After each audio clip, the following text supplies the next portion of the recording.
हमारा जो chapter continue चल रहा है वो है private sector and public sector.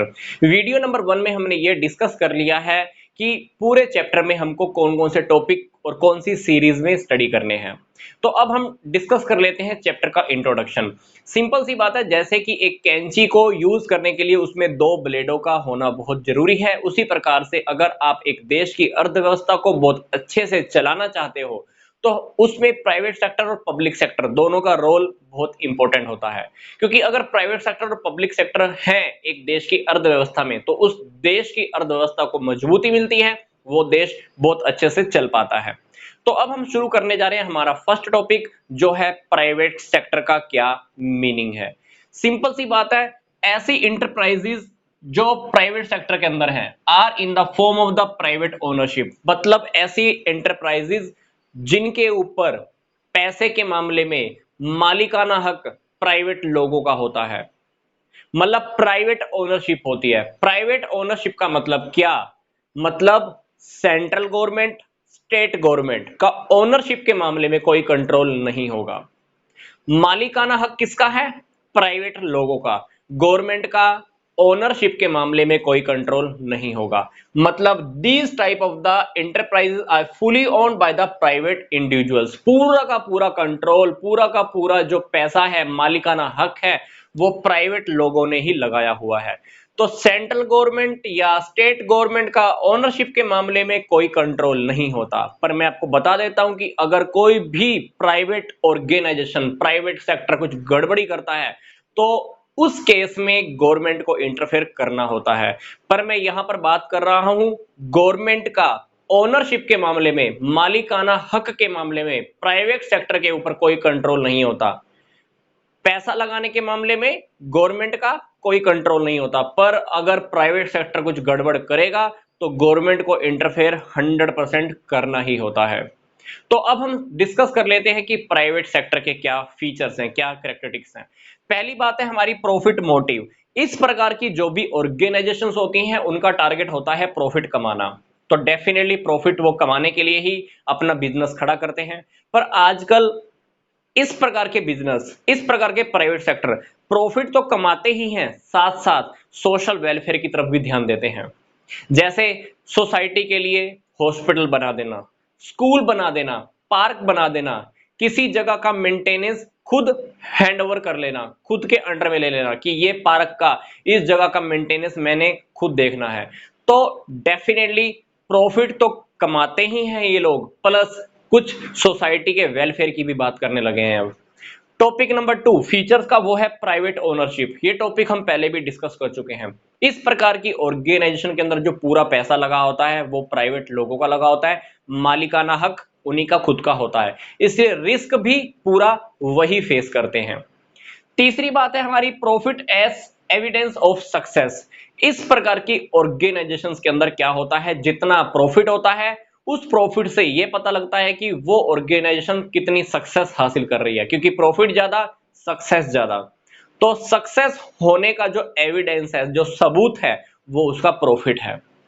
चौथी बात है हमारी प्राइवेट मैनेजमेंट। इस प्रकार की ऑर्गेनाइजेशन के अंदर यह बात हमको पहले से पता है कि ओनरशिप, मालिकाना हक प्राइवेट लोगों का होता है, पूरा पैसा प्राइवेट लोगों ने लगाया है। तो मैनेजमेंट भी वो अपने ढंग से संभालते हैं, प्राइवेट मैनेजमेंट होती है। किसी भी सरकारी पर्सन का बीच में कोई इंटरफेयर नहीं होता। पांचवी बात है पॉलिटिकल इंटरवेंशन। जो सरकारी हस्तक्षेप होता है वो बिल्कुल कम होता है। मैंने आपको बताया गवर्नमेंट का पैसे के मामले में तो कोई कंट्रोल नहीं है, पर अगर प्राइवेट सेक्टर कोई गड़बड़ करेगा तो डेफिनेटली गवर्नमेंट को बीच में अपनी टांग अड़ानी ही होती है, गवर्नमेंट बीच में इंटरफेयर करेगी। तो ये था हमारा प्राइवेट सेक्टर का मीनिंग। फिर हमने डिस्कस किया प्राइवेट सेक्टर के क्या फीचर्स हैं। अब हम डिस्कस करने जा रहे हैं कि प्राइवेट सेक्टर्स के कौन कौन सी फॉर्म्स हैं। तो प्राइवेट सेक्टर की फॉर्म्स के अंदर जो हम सबसे पहले हम डिस्कस करने जा रहे हैं, that is the sole trade या सोल प्रोप्राइटरशिप। ये चैप्टर हमने कंप्लीट बहुत अच्छे से स्टडी भी किया है। इस चैप्टर का लिंक मैंने आपको इसी वीडियो के डिस्क्रिप्शन बॉक्स में भी दिया हुआ है, पर फिर भी हम ये जान लेते हैं कि सोल प्रोप्राइटरशिप क्या होता है। सिंपल सी बात, इस प्रकार के बिजनेस में पैसा लगाने वाला पर्सन एक ही होता है। फॉर्मेशन इजी है, बिजनेस चलाना बहुत आसान है, रजिस्ट्रेशन तो करवाना ही नहीं होता। तो इस प्रकार के बिजनेस के अंदर कैपिटल लिमिटेड होती है, क्योंकि सारा पैसा बिजनेसमैन ने खुद लगाना है, खुद की ओनरशिप है, कंट्रोल भी खुद करना है, मैनेजमेंट भी खुद संभालनी है। तो डेफिनेटली बिजनेस का जो रिस्क होगा, रिस्क भी वो खुद ही सहन करता है। तो सोल प्रोप्राइटरशिप, जैसे कि आपको नाम से पता चल रहा है, सोल प्रोप्राइटरशिप मतलब बिजनेस करने वाला सिर्फ एक पर्सन। तो इस प्रकार के बिजनेस के अंदर डेफिनेटली हमें रजिस्ट्रेशन करवाने की जरूरत नहीं होती। लिमिटेड रिसोर्सेज होते हैं, कंट्रोल खुद का रहता है, जिस पर्सन ने पैसा लगाया है वही पर्सन मैनेजमेंट संभालेगा, कंट्रोल भी वही करेगा, रिस्क भी वही फेस करने वाला है। टॉपिक नंबर 2 हमारा है joint Hindu family business. Joint Hindu family business, इस टॉपिक का लिंक भी मैंने आपको इसी वीडियो के डिस्क्रिप्शन बॉक्स में दिया हुआ है, पर फिर भी हम जान लेते हैं कि ये है क्या। इस प्रकार के बिजनेस के अंदर जो फैमिली के मेंबर्स होते हैं वो एक ही परिवार के होते हैं। फैमिली के मेंबर्स मिलकर ही इस बिजनेस को चलाते हैं। फैमिली का जो सबसे बड़ा मेंबर होता है उसके हाथ में सारी कंट्रोलिंग पावर होती है, डिसीजंस पावर होती है, कंट्रोल करने की पावर, कॉन्ट्रैक्ट करने की पावर, डील करने की पावर सारी उसी की होती है। मतलब जो सबसे बड़ा मेंबर होगा उसको हम कर्ता बोलते हैं, तो कर्ता के हाथ में सारी पावर्स होती हैं, अनलिमिटेड लायबिलिटी होती है। कर्ता को छोड़कर बाकी के जो भी मेंबर्स होते हैं उनकी लायबिलिटी लिमिटेड होती है। मैं आपको फिर से रिपीट कर रहा हूं, कर्ता की लायबिलिटी अनलिमिटेड, बाकी के मेंबर्स की लायबिलिटी लिमिटेड होती है। कोई भी प्रॉफिट में हिस्से की डिमांड नहीं कर सकता कर्ता को छोड़कर। मतलब कर्ता को छोड़कर जितने भी मेंबर्स हैं प्रॉफिट में हिस्से की डिमांड नहीं कर सकते, पर कर्ता को छोड़कर बाकी के मेंबर चाहे वो एज में छोटे हैं या बड़े हैं, उनकी उम्र चाहे कितनी भी है, कभी भी प्रॉपर्टी के हिस्से डिवीजन की डिमांड कर सकते हैं। तो definitely joint Hindu family business Hindus family के ऊपर अप्लाई होता है। ये हिंदू फैमिली के मेंबर्स ही मिलकर एक बिजनेस चलाते हैं।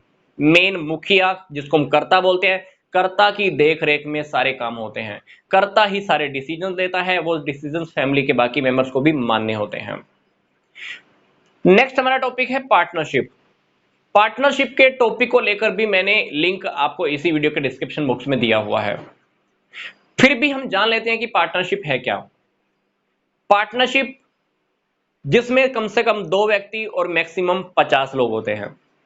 पार्टनरशिप के ऊपर पार्टनरशिप एक्ट 1932 अप्लाई होता है।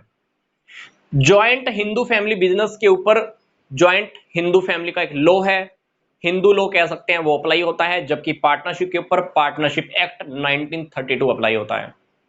दो या जो 2 से ज्यादा लोग मिलकर बिजनेस स्टार्ट करते हैं, आपस में कॉन्ट्रैक्ट होता है कि चलो बिजनेस करते हैं, बिजनेस स्टार्ट होता है, प्रॉफिट कमाना इनका टारगेट होता है। जो भी प्रॉफिट होता है पार्टनर्स आपस में डिवाइड कर लेते हैं, रेशो इन लोगों ने पहले से ही फिक्स किया होता है।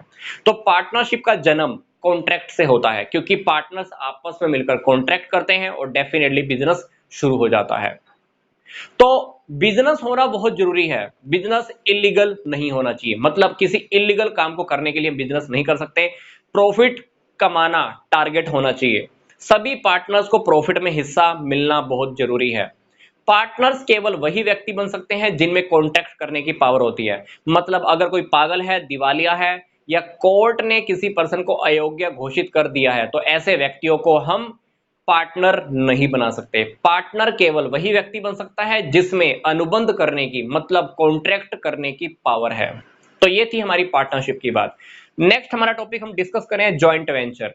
जॉइंट वेंचर के अंदर मिनिमम 2 मेंबर, मैक्सिमम मेंबर्स के लिए कोई लिमिट नहीं है। जबकि पार्टनरशिप के अंदर मैंने आपको बताया कि मिनिमम मेंबर 2, मैक्सिमम 50 की लिमिट है। 50 से अगर ऊपर मेंबर हो गए तो उसको हम पार्टनरशिप नहीं कहेंगे। जबकि ज्वाइंट वेंचर में कम से कम 2 लोग होंगे, मैक्सिमम की कोई लिमिट नहीं है। ज्वाइंट वेंचर के अंदर कुछ लोग मिलकर एक स्पेशल काम को पूरा करने के लिए कॉन्ट्रैक्ट करते हैं। काम जैसे ही पूरा होता है, वो काम पूरा होने के बाद उनका कॉन्ट्रैक्ट जो होता है वो भी पूरा हो जाता है, रिस्पॉन्सिबिलिटी पूरी हो जाती है, लाइबिलिटी भी उन लोगों की खत्म हो जाती है। मतलब ज्वाइंट वेंचर के अंदर जो भी मेंबर्स हैं, जो भी व्यक्ति मिलकर बिजनेस करते हैं, जैसे ही कॉन्ट्रैक्ट पूरा होता है उनकी लाइबिलिटी भी खत्म हो जाती है। फॉर एग्जाम्पल हमने डैम बनाना है, ब्रिज बनाना है, सड़क बनानी है, फ्लाईओवर बनाना है, इस प्रकार के कामों को करने के लिए ये लोग आपस में ठेका लेते हैं, काम पूरा करते हैं। जैसे ही काम पूरा होता है इनकी लाइबिलिटी भी खत्म हो जाती है। तो उसको हम बोलते हैं जॉइंट वेंचर, या हम कह सकते हैं संयुक्त साहस। एक काम को करने के लिए इन्होंने साहस किया, काम पूरा हुआ, कॉन्ट्रैक्ट पूरा हुआ, लायबिलिटी खत्म हो जाती है उसके बाद। फिर हमारा नेक्स्ट टॉपिक है जॉइंट स्टॉक कंपनी का। जॉइंट स्टॉक कंपनी मतलब जहां पर पैसे की ज्यादा रिक्वायरमेंट है, तो वहां पर हम क्या करते हैं, लोगों को शेयर्स या डिबेंचर्स इशू करके उनसे पैसा इकट्ठा करते हैं, बिजनेस करना स्टार्ट करते हैं। जॉइंट स्टॉक कंपनी को हम दो पार्ट्स में डिवाइड कर सकते हैं, that is the public company और प्राइवेट कंपनी। पब्लिक और प्राइवेट कंपनी दोनों में डिफरेंस है। प्राइवेट कंपनी में कम से कम 2 मेंबर, मैक्सिमम 200 मेंबर हो सकते हैं, जबकि पब्लिक कंपनी में मिनिमम 7, मैक्सिमम मेंबर्स के ऊपर कोई लिमिट नहीं है। प्राइवेट कंपनी अपने शेयर्स को ट्रांसफर नहीं कर सकते जो भी मेंबर्स होते हैं। पब्लिक कंपनी के जितने भी शेयर होल्डर होते हैं अपने शेयर्स को कभी भी ट्रांसफर कर सकते हैं। प्राइवेट कंपनी कभी भी प्रोस्पेक्टस इशू नहीं कर सकती, पब्लिक को इन्विटेशन नहीं दे सकती, जबकि पब्लिक कंपनी जनता से पैसा इकट्ठा कर सकती है। जॉइंट स्टॉक कंपनी के ऊपर कंपनीज एक्ट 1956 जो कि अब अमेंडमेंट हो चुका है, कंपनीज एक्ट 2013 के रूल्स एंड रेगुलेशन अप्लाई होते हैं। हमको उन्हीं रूल्स एंड रेगुलेशन को ध्यान में रखे हुए काम करना होता है। तो जॉइंट स्टॉक कंपनी का जो टॉपिक है बहुत ही वास्ट है, बहुत ही डीप टॉपिक है। तो मैंने इस टॉपिक को लेकर भी कंप्लीट वीडियोस की सीरीज आपको इसी वीडियो के डिस्क्रिप्शन बॉक्स में दी हुई है, आप उन्हें भी बहुत अच्छे से स्टडी कर सकते हैं। मेमोरेंडम ऑफ एसोसिएशन क्या होता है, आर्टिकल ऑफ एसोसिएशन क्या होता है, प्रोस्पेक्टस क्या है, statement in the लिeu of prospectus क्या है, हम कंपनी बनाने के लिए रजिस्ट्रेशन कैसे कराते हैं, क्या फॉर्मेलिटीज होती है, सारी बातें बहुत डीप है जो आप आसानी से समझ सकते हैं। तो ये था हमारा जॉइंट स्टॉक कंपनी का टॉपिक। फिर हमारा टॉपिक आता है कोऑपरेटिव सोसाइटीज का। कोऑपरेटिव सोसाइटीज मतलब सहकारी समितियां। जैसा कि आपको नाम से पता चल रहा है, कोऑपरेटिव ऐसी सोसाइटी जो एक दूसरे को कोप अप करने के लिए है, एक दूसरे की हेल्प करने के लिए बनाई जाती हैं। क्योंकि कभी कभी कुछ लोग ऐसे होते हैं जो अकेले खुद की हेल्प नहीं कर सकते, तो ऐसे ऐसे कुछ लोग मिलकर एक सोसाइटी बना लेते हैं जिससे उनका खुद का भी बेनिफिट होता है, कुछ और मेंबर्स का भी बेनिफिट होता ही है। जैसा कि हमने चैप्टर में भी स्टडी किया था, कंज्यूमर्स कोऑपरेटिव सोसाइटी। कुछ कंज्यूमर्स मिलकर बनाते हैं ताकि उनको प्रोडक्ट सस्ते रेट पर मिल जाए, जिसका बेनिफिट खुद को भी होगा, नॉन मेंबर्स को भी होगा। तो कोऑपरेटिव सोसाइटीज एक्ट भी अप्लाई होता है कोऑपरेटिव सोसाइटीज के ऊपर। 1912 एक एक्ट है, उसके अकॉर्डिंग ही हमको कोऑपरेटिव सोसाइटीज का रजिस्ट्रेशन कराना होता है, रूल्स एंड रेगुलेशन हमको फॉलो करने होते हैं। तो कोऑपरेटिव क्रेडिट सोसाइटीज के अंदर मैक्सिमम मेंबर्स की लिमिट 100 है, बाकी किसी भी सोसाइटी के ऊपर मैक्सिमम मेंबर्स को लेकर कोई लिमिट नहीं है। तो डेफिनेटली कोऑपरेटिव सोसाइटीज हैं क्या, ऐसी सोसाइटी जो अपने मेंबर्स की हेल्प के लिए, एक दूसरे के भले के लिए, सोशल वेलफेयर के लिए खोली जाती हैं, बनाई जाती हैं।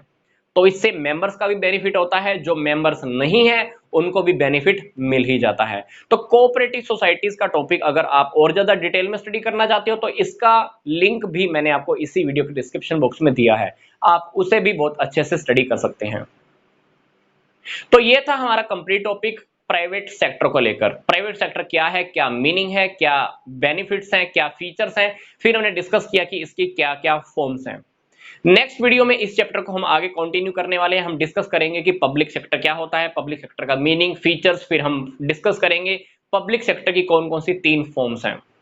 तो आई होप आप फर्स्ट वीडियो भी जरूर देखेंगे और आने वाला नेक्स्ट वीडियो भी आप इसको अच्छे से देखने वाले हैं। तो मिलते हैं अब हम नेक्स्ट वीडियो में। यहां तक का वीडियो देखने के लिए आपका धन्यवाद।